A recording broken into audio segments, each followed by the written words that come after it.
राहुल गांधींनी काल press conference घेतली. ते असं म्हणाले की या सगळ्या विद्यार्थ्यांवर जे हल्ला करतायत, बुलेट चालवले, फायरिंग केली, त्या प्रकरणावर गृहमंत्री अमित शहा यांनी रिझाईन केलं पाहिजे आता, आणि ते केल्याशिवाय आम्ही स्वस्थ बसणार नाही. मला तर वाटतं अगदी केलंच पाहिजे.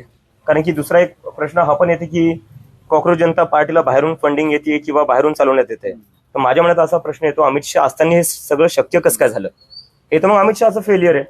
जर आम्हाला बाहेरून फंडिंग येते किंवा कॉक्रोच जनता पार्टी बाहेरून चालतीये तर मग हे तर गृहमंत्र्यांचं फेलियर आहे.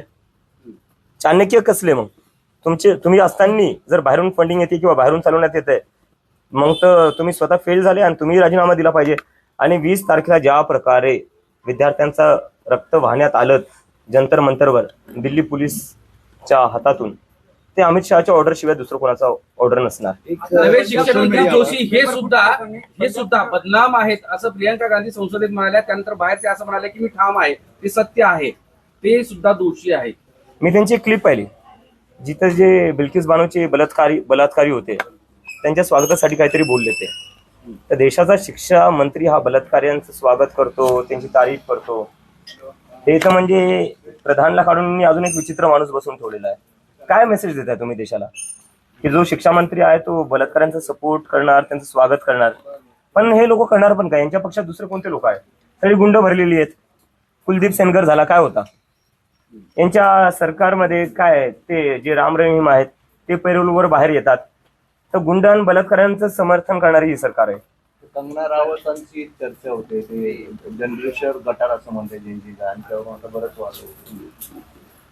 कंगना राणावत बद्दल काय बोलू मला काही. एक असं चित्र दिसतंय सोशल मीडियावर की झेंझीला सपोर्टही केला जातोय आणि त्याच प्रमाणात त्याच सोशल मीडियावर झेंझीला आता ट्रोलही केलं जातंय, संस्कारांची आठवण करून दोन्ही बाजू चालवल्या जातात. जेनझीला ट्रोल केलं जातं, मला याच्यावर कळत नाही जेनझी आहे कोण? जे मुलं आज 15 ते 25 ते 28च्या वयोगटातले, त्या मुलांना ट्रोल करून भेटणार काय? उद्या हेच मुलं जाऊन नागरिक बनणार आहे, उद्या हेच मुलं जाऊन वोटर्स बनणार आहेत, उद्या जाऊन हेच मुलं देश चालवणार आहेत ना. तर त्यांना असं तुम्ही वेगळं ट्रोल का करताय? ते काय कोणत्या पक्षातले किंवा कुठल्या विचारधारेचे का काय? सामान्य घरातले मुलं येते, त्यांना ट्रोल करून कोणाला काय भेटणार आहे?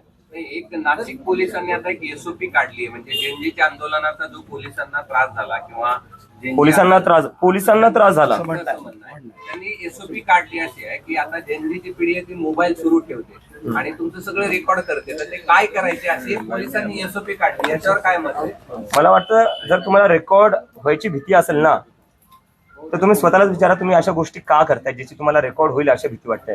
आम्ही आंदोलन केलं, कॅमेऱ्यांसमोर केलं, मीडियाचे कॅमेरे होते, पोलिसांचे कॅमेरे होते. माझ्या चेहऱ्यावर तर 24 तास दिल्ली पोलिसांचा कॅमेरा होता.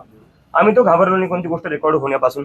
जर पोलिसांना काही रेकॉर्ड होईल याची भीती वाटते, याचा अर्थ पोलिसांच्या मनात काही ना काही वाईट करायचं आहे म्हणूनच भीती वाटते ना. नाही तर पोलिसांना काय भीती वाटली पाहिजे रेकॉर्ड करायची? एसओपी केली आहे त्यांनी. एसओपी करण्यापेक्षा आणि काय करू नये असं सांगताय. मला वाटते काय करावं ना, संविधान फॉलो करावा पोलिसांनी. देशातली जी पोलीस आहे ती एका पार्टीची पोलीस नाही, ती या देशाची पोलीस आहे. ती संविधानावर चालणारी पोलीस आहे, बीजेपीच्या व्हॉट्सअप फॉरवर्ड चालणारी पोलीस नाहीये. आणि जर तुम्हाला बीजेपीचेच ऑर्डर फॉलो करायचे असतील आणि देशाचं संविधान बाजूला ठेवायचं असेल तर खाकी पॅन्ट काढून खाकी चड्डी घाला, बीजेपीच्या हेडक्वार्टर समोर उभा राहा आणि म्हणा मे भी चौकीदार.